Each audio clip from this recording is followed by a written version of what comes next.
Vamos começando a atividade da nossa Escola de Aprendiz do Evangelho de hoje. A nossa aula vai ser sobre o Sermão do Monte. E sejam todos e todas muito bem-vindos, bem-vindas para a nossa reunião acerca desse tema bastante interessante para a nossa noite de hoje. E o Sermão da Montanha, ou Sermão do Monte, ele faz parte dos capítulos onde nós temos também as bem-aventuranças e uma série de orientações de Jesus acerca de como vai ser toda essa visão que vai nortear a vida dele e os seus ensinos no que concerne o reino de Deus, como alcançar e como podemos transformar-nos através dessa busca em alcançar o reino de Deus. E é interessante perceber que os ensinos de Jesus, principalmente nessas bases que ele lança no Sermão da Montanha, o Sermão do Monte, como alguns preferem chamar, eles são ensinamentos que têm um significado bastante interessante acerca da nossa vivência espiritual, a fim de que nós possamos nos transformar, transformando também a sociedade à nossa volta. Porque os ensinos de Jesus, eles não são ensinos só para que o indivíduo se transforme e se torne melhor, mas para que a sociedade se torne melhor. Da seguinte forma, são duas vias.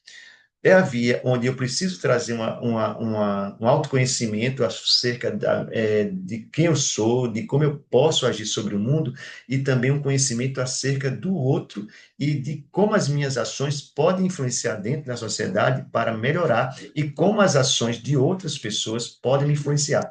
Tanto Jesus estava ligado a essa via de mão dupla que ele decidiu a realizar toda essa pregação, todos esses ensinos. Se ele achasse que o indivíduo não precisasse de uma influência externa também para o seu crescimento interior, ele não precisava ter ensinado nada. Podia ter deixado que as pessoas se autodespertassem, mas não foi isso que aconteceu. Então, lembrar sempre, dentro da proposta do Cristo, ela está baseada em duas bases principais, que é a transformação interior e a transformação social. Uma coisa não vamos dizer assim, fora da outra. Essas duas coisas têm que acontecer juntas. À medida que eu vou me conhecendo e políticas públicas, políticas sociais vão também me ajudando, me possibilitando instrumentos para que eu me melhore mais, possa melhorar mais também a vida das pessoas que estão à minha volta. Então, isso é muito importante entender para que nós possamos, de fato, modificar a sociedade como nós pretendemos. Me diz uma coisa, Tiago, mudou aí tá mudando aí o slide? Mudou, né? Isso. Assim, Tá, joia. Que da outra vez, na outra, não gravou, ficou fixo o slide, não mudou. Vamos ver se nessa gravação vai funcionar, não sei o que aconteceu, enfim. Mas os ensinos de Jesus, quando ele vai ao Sermão do Monte, é como se fosse assim, fosse o momento que Jesus fosse apresentar a sua proposta de reino de Deus a ser instalado na terra a partir da transformação interior e a partir da transformação social a qual ele se propunha trazer. E quando Jesus, então, ele vai ensinar acerca do que ele quer trazer para que a sociedade possa se transformar, possa modificar-se, ele traz uma proposta que ela não é exatamente uma proposta só religiosa no sentido de que é uma nova religião que vai surgir. É tanto que Jesus, ele é judeu, ele não deixa de ser judeu, ele não cria uma nova religião. O cristianismo ele é criado depois, anos depois da morte do Cristo. Mas a proposta dele não era uma fundação de uma nova religião, era a ideia dele era um despertamento espiritual e o despertamento do amor que estivesse no coração das pessoas, para que esse despertamento possibilitasse a formação de uma nova ética, uma ética espiritual que promovesse a instalação do reino de Deus no coração dos seres humanos e na própria terra. Esse é um núcleo principal do ensino de Jesus, que é exatamente esse despertamento espiritual e esse desenvolvimento de um amor que fosse genuíno e possibilitasse o desenvolvimento de uma ética, de um conjunto de moral que pudesse instalar essa formação do que poderia ser chamado e do que Jesus chamou de reino de Deus. Esse era o convite que Jesus fazia para a transformação interior do indivíduo. E Jesus via cada indivíduo, cada ser humano, como uma potencialidade. Ele mesmo disse várias vezes: sois Deus, fazer brilhar a vossa luz, podeis fazer o que eu faço e muito mais. Então, ele tinha uma visão que era, podemos dizer assim, revolucionária, não só para a época dele, mas hoje ainda, uma visão onde ele conseguia enxergar nas pessoas além do material. Ele conseguia ver o lado espiritual e, mais que isso, conseguia ver as potencialidades de cada indivíduo. E você observa que nas passagens de Jesus, na vivência dele aqui na Terra, ele estava sempre valorizando as pessoas nos seus aspectos mais positivos. Quando ele dizia, a tua fé te curou, vai e não pequeis mais. Então ele tinha essa proposta de despertar no indivíduo o seu melhor, já mostrando que o reino de Deus, ele era uma proposta viável. Ele não era uma proposta assim impossível que exigiria das pessoas que fosse assim, fizesse um sacrifício, vamos dizer assim, colossal. Não. Você pode começar a vivenciar o reino de Deus agora com o que você tem. E à medida que você for se desenvolvendo espiritual, moral, amorosamente, você vai criando bases mais consistentes, mais consubstanciadas, que vão propiciando uma vivência cada vez mais intensa do reino de Deus aqui na Terra. E por que Jesus trazia essa proposta? Porque ele conseguia ver em nós a nossa essência interior, a nossa essência espiritual. E essa essência espiritual, ela estava assim, focada bem nisso, nos valores interiores que cada indivíduo tinha, e principalmente em observar que o indivíduo, a parte central do indivíduo era amor, era a sua essência era amorosa. Mesmo aquelas pessoas a quais a sociedade chamavam de criminosos, de marginais, Jesus conseguia ver o amor nesses indivíduos e esse amor, ele era tão intenso, é tão intenso na criatura espiritual que ele possibilita com que o indivíduo desenvolva suas potencialidades a partir do seu autoconhecimento. Então, quando Jesus observava isso, ele estava vendo a verdadeira essência de cada indivíduo. Ele observava o nosso eu profundo, e isso possibilitava com que os seus ensinos despertassem em nós, de forma mais intensa, a nossa conexão com Deus, a nossa conexão com o divino. À medida que eu ia vivenciando esses ensinos, que eu ia buscando estar mais ativo nessas propostas que Jesus nos trazia, da fraternidade, do amor, da compreensão, do perdão, eu ia cada vez mais me conectando com o divino que já existe em mim, existe em todos, e que Jesus enxergava. E é importante a gente observar que quando fala em amor, não está vendo o amor só como sentimento homem, mulher, pai, filho, não. Está vendo o amor como um sentimento que ele vem, ele exala da nossa consciência. À medida que da minha autopercepção, do meu autoentendimento como ser humano, eu começo a despertar esse amor que eu passo a ver nas outras pessoas, independente do sexo, raça, de status social, eu começo a enxergar nela também uma identidade espiritual, uma essência espiritual como eu. E isso Jesus nos demonstra em várias passagens, no próprio Sermão da Montanha, nas Bem-aventuranças, quando ele fala sobre os limpos de coração. Esses verão a Deus. Ele coloca o coração como uma parte central dos seus ensinos. Mas não é o coração físico.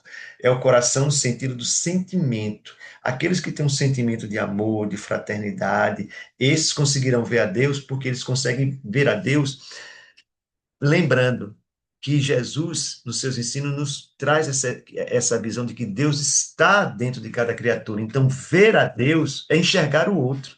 Eu enxergo Deus à medida que eu consigo enxergar o outro, as suas necessidades, as suas dificuldades e também as suas qualidades positivas.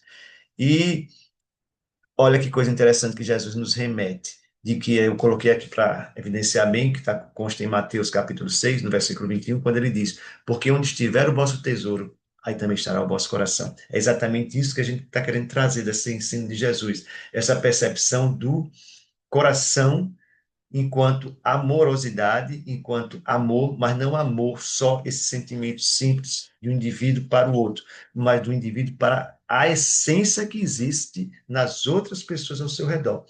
E isso nos faz entender, isso nos é possível à medida que nós vamos entendendo que o ser espiritual é uma realidade para todos nós.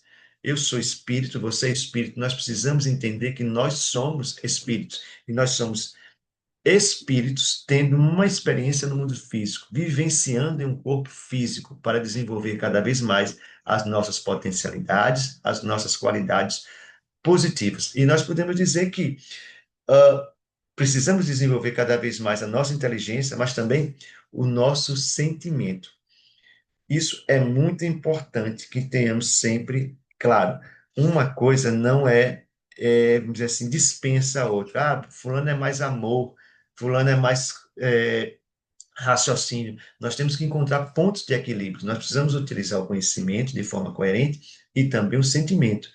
E Jesus nos convida a isso, quando ele nos traz a proposta de que nós precisamos observar as nossas atitudes, trazendo para nós o autoconhecimento.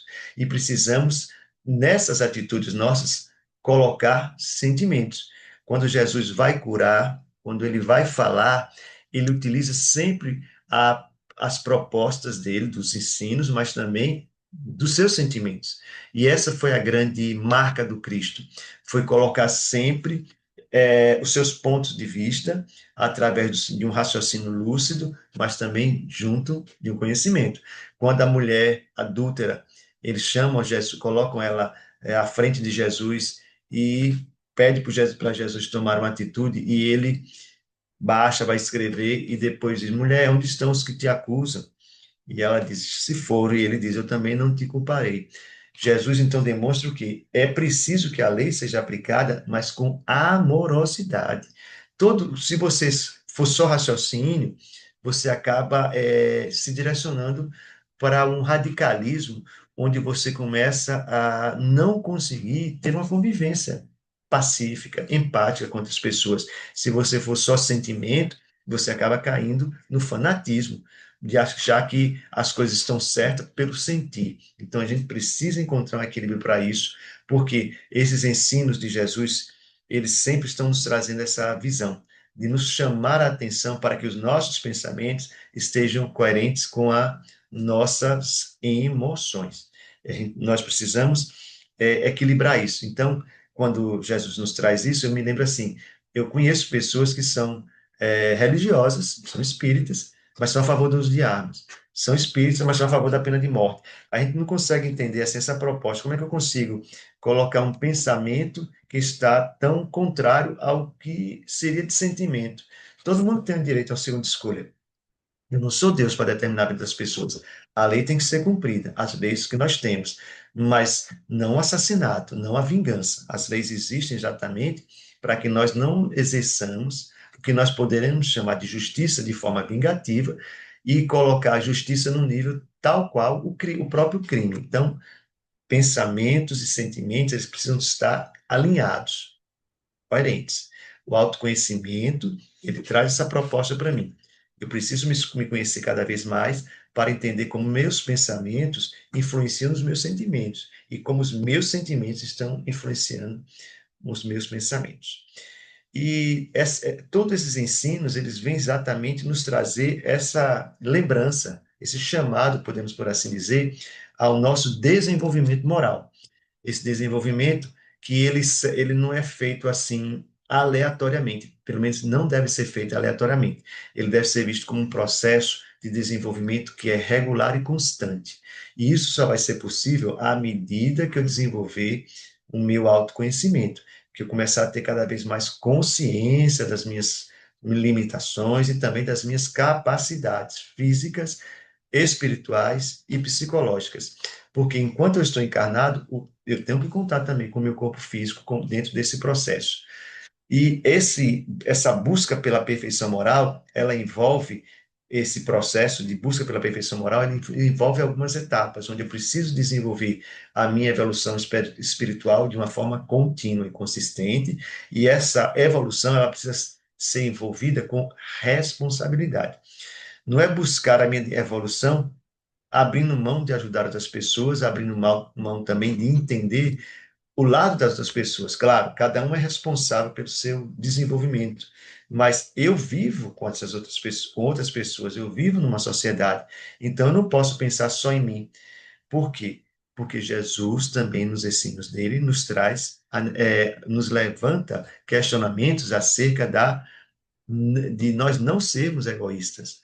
nós não sermos individualistas, mas, embora tratar bem a minha consciência, mas não esquecer de olhar para o outro também. E isso é que vai possibilitar exatamente o meu crescimento espiritual, o desenvolvimento da minha consciência. Porque se fosse para se desenvolver sozinho, nós não reencarnaríamos. Nós não estaríamos aqui juntos. Nasceríamos cada um em um planeta. E aí sim, o processo se daria de forma individual, mas não é para ser assim. Quando a gente vê pessoas, quando eu vejo pessoas dizerem assim, porque o importante é a pessoa se desenvolver interiormente, isso, um esforço sozinho. Gente, é muito fácil quando a gente tem um discurso assim. Mas e quando a gente tem, a maioria de nós até temos uma boa condição de desenvolvimento social. Nós temos acesso à água, à energia, à segurança, de certa forma, à saúde.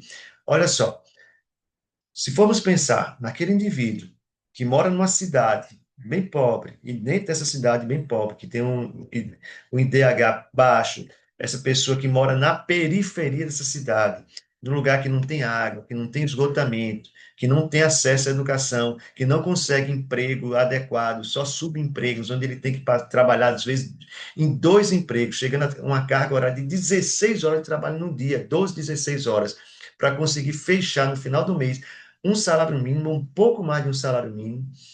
Como é que eu posso dizer que essa pessoa pode ter um desenvolvimento espiritual interior que eu tenho?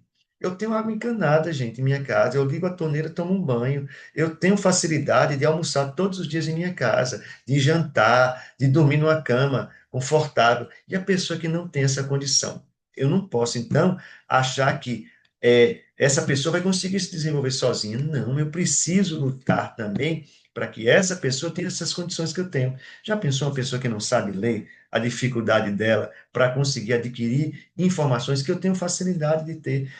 Eu, com todo esse desenvolvimento que eu tenho, oportunidades que eu tenho, eu não sei usar direito a internet. Imagina uma pessoa que não tem, não é alfabetizada, não sabe ler, vive na periferia, não tem condição financeira, como é que ela pode fazer? Então, eu tenho que entender que eu preciso desenvolver-me interiormente, todo mundo tem que se desenvolver individualmente, mas precisamos também de estruturas sociais que possibilitem com que essa pessoa cada vez se desenvolva mais, através de um acolhimento, de uma recepção, de uma empatia dentro da sociedade, favorecendo o desenvolvimento desse indivíduo. E isso cai bem dentro do projeto de Jesus, enquanto instalação do reino de Deus na terra. Porque ele não situa isso como, o reino vai ser aqui num país tal, numa região tal, não. O reino de Deus, ele está, é como se fosse assim, é um paradigma bem interessante, né? É tipo assim, ele está dentro de cada um de nós e em todos nós. Que coisa interessante, né? Está dentro de cada um de nós, em todos nós, em todos nós. Então, o reino de Deus, ele só pode ser vivenciado se for coletivamente. É uma construção que é individual, vivenciada coletivamente, vamos por assim dizer. Ó, se me vem na cabeça agora. E é uma possibilidade, é uma coisa possível de acontecer, desde que nós estejamos abertos a essa ideia que Jesus nos traz, de colocarmos como prioridade em nossas vidas o espiritual. Observarmos que nós somos um espírito em vivência material. Eu tenho que trabalhar pelas minhas necessidades materiais, mas não esquecer que eu sou espírito. O que vai sobreviver é espírito. Então, tudo aqui na Terra deve ser colocado na condição de temporário. Eu vou utilizar para me desenvolver, mas isso aqui não é a única dimensão que eu devo trabalhar para desenvolver a minha consciência. Eu tenho que cultivar interiormente, espiritualmente, valores que são importantes para a instalação do reino de Deus, como o amor, o perdão, a misericórdia, a compaixão, e eu preciso instalar esses valores através de pensamentos e ações.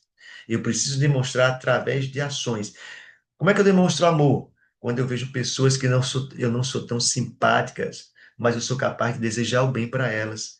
Quando eu consigo orar por pessoas, eu demonstro a compaixão quando eu consigo orar por pessoas que muitas vezes estão me desejando o mal.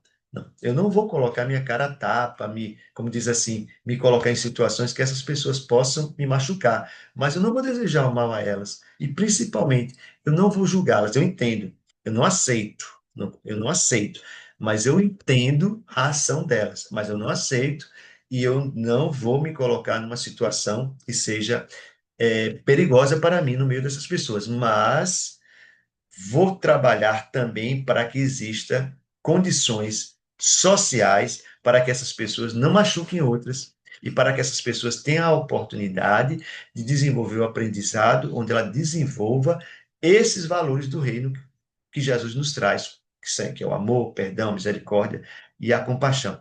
Tudo isso é muito importante que eu tenha claro em minha cabeça, porque o reino de Deus só vai ser instalado a partir dessa vivência individual e coletiva. É uma busca individual que se torna uma conquista coletiva. À medida que eu vou desenvolvendo relações cada vez mais fraternas, que vou desenvolvendo cooperação no meio social em que eu faço parte, seja em minha casa, no trabalho, na escola. Ah, Luzivaldo, mas eu sou uma pessoa tímida, envergonhada. Gente, quando você está com o seu coração receptivo à fraternidade, ao amor, à empatia, as outras pessoas sentem.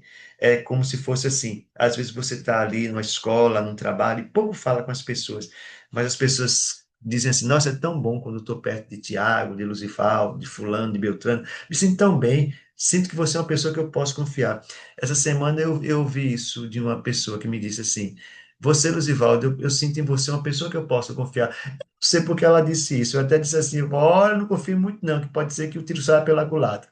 Mas ela disse assim de uma forma tão natural que eu até me senti assim feliz. Poxa vida, eu busco ser essa pessoa realmente no meu dia a dia, através do meu sorriso, através de ações minhas. E muitas vezes eu não vivo falando isso. Mas pela convivência, as pessoas vão percebendo quando a gente está imbuído com a vontade de cooperar, de ser fraterno, quando a gente tem a bondade em nossos corações. Isso não quer dizer que nós somos perfeitos, não quer dizer que nós não erramos, que não sentimos raiva, mas quer dizer que, na maior parte do tempo, eu tenho mais qualidades positivas, ou pelo menos me esforço para ter essas qualidades. E isso conta para a instalação do reino de Deus na terra. E nós precisamos entender que Jesus, quando ele diz assim, o meu reino ainda não é deste mundo, naquela época, não é que fosse uma coisa que só fosse alcançada com a perfeição. Não.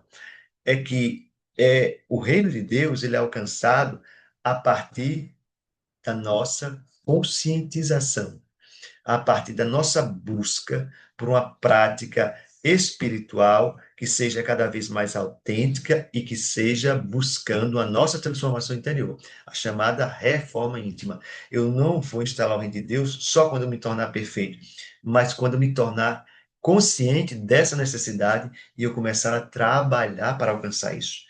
Então, nós podemos dizer que hoje, o reino de Deus, ele existe de uma forma um pouco mais intensa do que há 2000 anos atrás, porque nós nos desenvolvemos, nós evoluímos enquanto seres espirituais, enquanto sociedade. A gente tem leis, tem mais leis que na época de Jesus.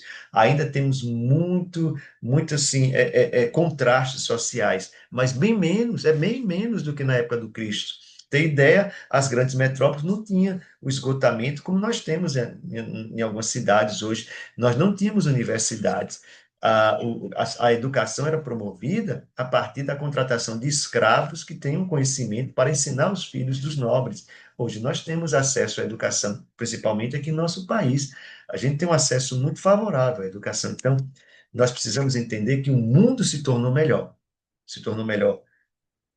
pelas políticas sociais, se tornou melhor pelas questões religiosas também. Claro, tem muita coisa a mudar, mas tem muito ódio aí. Temos, mas nós temos muitas pessoas hoje em dia que quando algumas vêm trazer essas questões de raiva, de rancor, elas se levantam em prol de lutar por um mundo melhor, muito mais do que no passado. Hoje a gente já vê uma movimentação muito maior quanto a isso. A gente vê pelo esse caso do cachorrinho, né?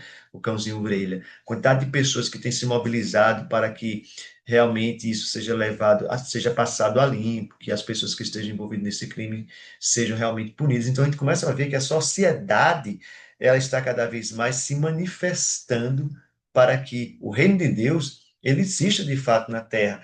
E você percebe, quanto mais pessoas vão falando sobre coisas boas, mais a gente vai se sentindo assim à vontade e para manifestar também essas questões interiores do bem, da caridade, do bem-estar, da fraternidade.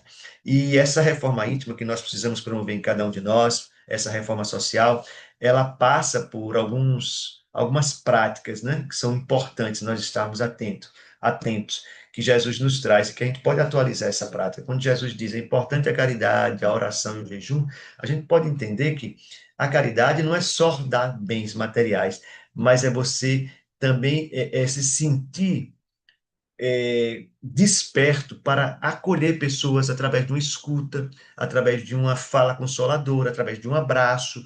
A oração não é só você ficar em seu quarto trancado orando, mas é você partir para a ação também, sentindo Deus em você e quando olhar para outra pessoa, realmente desejar o bem dela. Essa é uma das melhores orações. É você olhar para alguém que você conhece, passa por uma necessidade e desejar que ela esteja bem. E ofertar para você, para aquela pessoa, bons pensamentos. Passou pela rua, viu um acidente. Não precisa você parar como um curioso para saber detalhes sobre aquilo, mas desejar que os bons espíritos estejam envolvendo aquelas pessoas envolvidas naquele acidente, que saia tudo bem, que boas energias cheguem àquelas pessoas. E nós podemos atualizar também essa visão de Jesus quando fala do jejum. Não é só o jejum físico, mas um jejum interior também. Também não é um jejum interior de você ficar se martirizando, se esforçando para não fazer tais coisas. Não. É você buscar é, adquirir e desenvolver qualidades positivas. Não fica focando, eu sou uma pessoa, eu quero deixar esse vício. É importante você ter atenção, entender que tem algum vício que você tenha, mas busque desenvolver qualidades positivas que vão ajudar você a superar aquele vício. Eu sou viciado em falar da vida alheia, eu sou viciado em alguma droga, eu sou viciado em bebida.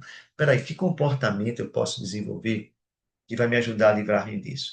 Uma das primeiras coisas que é importante pensar é se afastar de pessoas que comungam desses vícios, né? Buscar se afastar dessas pessoas. Você não vai melhorar vivendo no meio dessas pessoas. Você precisa se afastar dessas pessoas. Não é desejar o mal, é se afastar. E buscar companhias de pessoas que não tenham esses vícios e possam lhe fortalecer no ideal de seguir contra isso, evitando isso. Isso, essa disciplina, essa busca, vai lhe ajudar a desenvolver uma prática que vai lhe afastar cada vez mais disso. Isso é uma forma de trabalhar o jejum atualizado.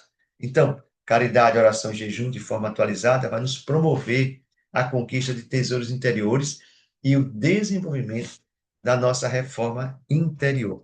E uma regra de ouro que eu listei aqui para a gente entender cada vez mais sobre isso, e baseado nos ensinos de Jesus no Sermão da Montanha, pensar que eu devo sempre utilizar essa métrica, né? O que eu devo fazer de bom para as pessoas? Tudo aquilo que eu gostaria que fosse feito para mim. Quantas vezes eu estou triste, desesperado e gostaria de encontrar um ombro amigo? Não para ficar me questionando, ficar me interrogando sobre o que eu estou passando, mas para me trazer um alento às vezes. Saber que a pessoa está ali já lhe traz consolo.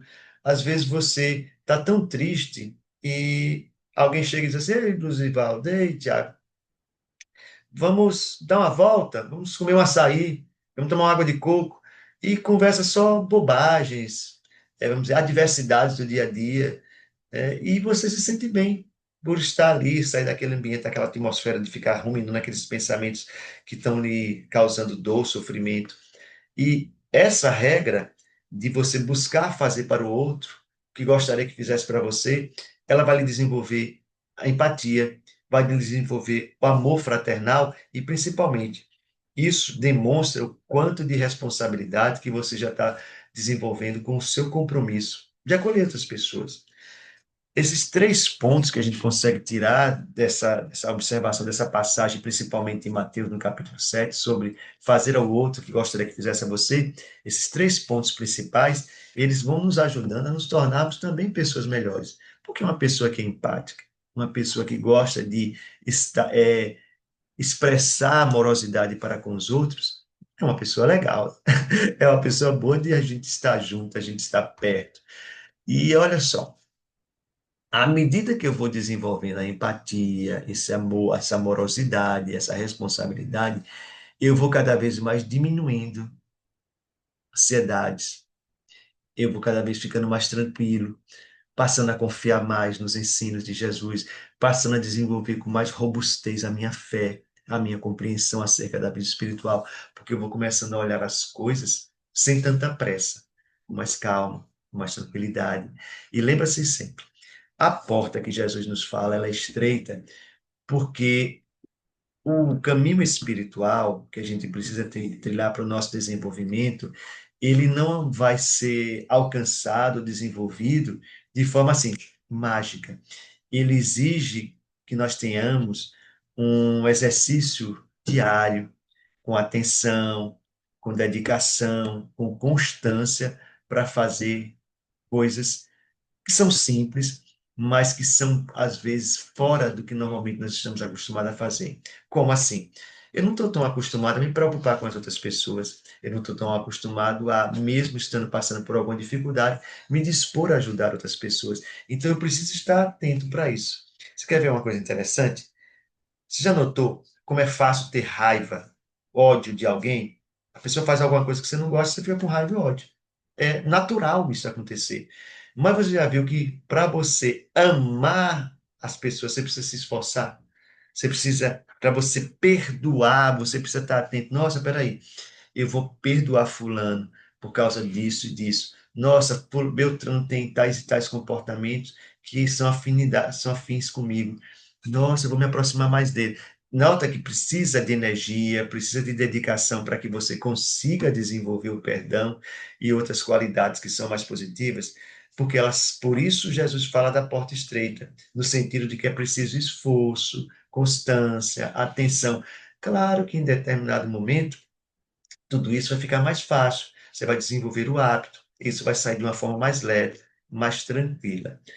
E importante ver o Sermão da Montanha, as passagens que temos aí em Mateus. Eu me baseei no Evangelho de Mateus, no que consta lá sobre o Sermão da Montanha, para fazer esses slides, para fazer essa apresentação. É importante que as bem-aventuranças, elas são um mapa, na verdade. É um mapa para nós seguirmos e alcançarmos o desenvolvimento espiritual que nós precisamos para a instalação do reino de Deus. Luzivaldo, esse é o único mapa que existe? Não, é o mapa que Jesus nos oferta. Mas existem outras propostas, mas a gente, como nós como cristãos, seguimos esse. Ah, eu queria seguir mais os ensinos que tem no budismo. É um outro mapa e que também vai levar para o mesmo destino. É que, tipo assim, o mapa que Jesus nos traz, ele parte do ponto A para chegar ao ponto Y. O budismo desenvolveu um mapa que parte do ponto M para chegar ao Y.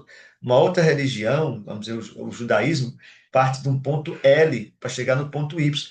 Todos buscam o mesmo ponto de chegada, só que estão partindo de lugares diferentes. Então, quando Jesus nos oferta esse mapa para a nossa alma, ele quer trazer para nós que precisamos desenvolver certas qualidades na visão dele, na percepção dele, que vai nos tornar pessoas cada vez mais fraternas, amorosas, com um coração mais puro e misericordioso, que vai nos possibilitar alcançar e desenvolver esse reino de Deus em nossas vidas através do autoconhecimento, através da nossa transformação interior. E eu gosto muito dessa passagem de Jesus quando ele fala assim para a gente construir a casa sobre a rocha, né? Essa visão de rocha. Por quê? Porque é algo firme, é algo que vai dar estabilidade. E essa estabilidade só vai vir a partir do nosso autoconhecimento, a partir da nossa reforma interior. E isso não é quando eu alcançar todo o meu autoconhecimento, quando eu alcançar a minha perfeita reforma interior. Não. À medida que eu for me exercitando, me desenvolvendo, eu vou tornando essa base minha cada vez mais forte como a rocha. Porque o sentido que Jesus nos traz não é que seja uma rocha, claro, né? A rocha mesmo, o objeto, mas que seja tão forte quanto a rocha, que seja tão estável, tão seguro quanto a rocha. E esse é o chamado que Jesus nos traz, né? Esse é um convite que ele nos faz para nós que nós temos uma prática, uma compreensão cada vez mais aprimorada acerca dos seus ensinos, acerca do nosso entendimento sobre o espiritual e sobre a instalação do reino de Deus aqui na terra, a partir da nossa mundo interior, a partir da nossa convivência social. Então, essa é a nossa apresentação de hoje sobre o Sermão da Montanha e podem ficar à vontade para fazer qualquer pergunta, colocação, Tiago, pode ficar à vontade para isso, para que a gente possa enriquecer essa apresentação. Opa. Eu queria tirar uma dúvida. Você falou sobre a gente não adquirir certos hábitos, né?